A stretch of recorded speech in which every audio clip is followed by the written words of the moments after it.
Tata cara membuang sampah untuk memudayakan kebersihan di kawasan SMAN 15 Bandung. Mengapa membuang sampah di tempatnya itu sangat penting? Untuk pertanyaan ini, banyak jawaban yang bisa diberikan. Misalnya, menjaga kebersihan dan keasrian lingkungan, memudahkan dalam pendauran ulang, mencegah bencana terjadinya banjir, mencegah bau tidak sedap, dan mencegah kerusakan pada tanah dan air. Semua jawaban itu benar adanya. Karena faktanya, tahun 2020 sendiri, Indonesia menghasilkan 64 juta ton lebih sampah. Dari angka tersebut, 24%-nya dibuang sembarangan dan mencemari lingkungan sehingga dikategorikan sebagai illegal dumping atau pembuangan limbah sampah yang tidak memiliki izin. Kita sebagai siswa SMA 15 Bandung dapat meminimalisir illegal dumping tersebut dengan cara membuang sampah ke tempatnya. Menjaga lingkungan sekolah pun merupakan tanggung jawab bersama. Tanggung jawab kita sebagai para murid, guru, ataupun penghuni sekolah lainnya. Salah satu manfaat membuang sampah ke tempatnya yaitu memudahkan pendaur ulangan. Langkah kecil yang bisa kita lakukan untuk memudahkan pendaur ulangan yaitu memilah jenis sampah. Secara umum, jenis sampah terdapat dua, yaitu sampah organik dan sampah anorganik. Sampah organik bersumber dari organisme hidup, contohnya sisa sayuran dan makanan, ataupun dedaunan. Sampah anorganik bersumber dari benda mati, contohnya plastik, botol, dan kaca.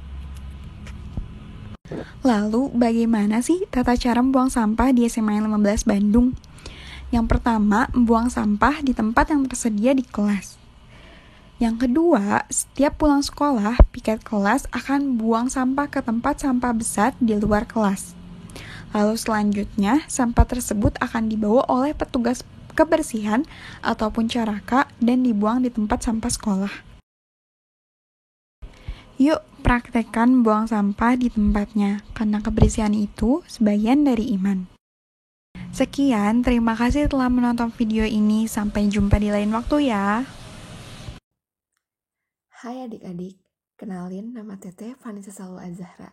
Di sini Teteh bakal jelasin materi tentang membudayakan kebersihan. Apa itu membudayakan kebersihan? Kalian juga pasti masih penasaran gimana caranya. Dan pastinya masih banyak nih, Teh kan sekarang lagi pandemi, gimana nih caranya kita tetap menjaga kebersihan dan membudayakan kebersihan? Membudayakan kebersihan adalah cara menciptakan budaya peduli akan kebersihan. Di sini Teti kasih 2 contoh. Kalau kebersihan di rumah itu bisa di kamar, bisa di dapur, bisa di ruang tengah. Kalau di sekolah bisa kelas, bisa taman. Sulit tidak sih Teh? Pasti sulit awalnya, tapi kita bisa mulai dari hal-hal kecil. Misalnya jangan buang sampah di kolong meja, karena itu bakal jadi kebiasaan buruk banget. Langsung aja deh Teh, bagaimana cara membudidayakan kebersihan. Yang pertama ada sediakan tempat sampah. Menjaga kebersihan lingkungan bisa dimulai dari aktivitas sederhana yakni membuang sampah pada tempatnya. Nah, di SMA Negeri 15 Bandung ini tersebar banyak tempat sampah, jadi kalian jangan sampai takut tempat sampahnya penuh ya. Selanjutnya ada budaya saling mengingatkan. Nah, ini juga poin penting banget, cara untuk membudidayakan lingkungan. Gimana caranya Teh? Kalian bisa ngingetin teman atau anggota keluarga kalian untuk membuang sampah di tempatnya misalnya. Selanjutnya, ada memberikan contoh. Nah ini jangan sampai kalau kalian ngingetin orang, malah kalian yang melanggar. Misalnya kalian ngingetin teman untuk tidak membuang sampah sembarangan, tapi kamu juga malah buang sampah sembarangan. Selanjutnya, rajin membersihkan kelas. Sebenarnya ini bukan di kelas aja, tapi kalau kalian di rumah, kalian bisa rajin membersihkan kamar. Gimana sih caranya? Kalian bisa bikin jadwal untuk bersih-bersih, misalnya seminggu 1 kali, atau seminggu 3 kali lebih bagus. Kemudian ada peduli toilet. Toilet itu adalah salah satu yang utama karena di toilet itu banyak sekali kuman dan bakteri yang bersarang. Nah, Teteh yakin indera penciuman kalian juga pasti terganggu karena toiletnya bau. Selanjutnya mencuci tangan.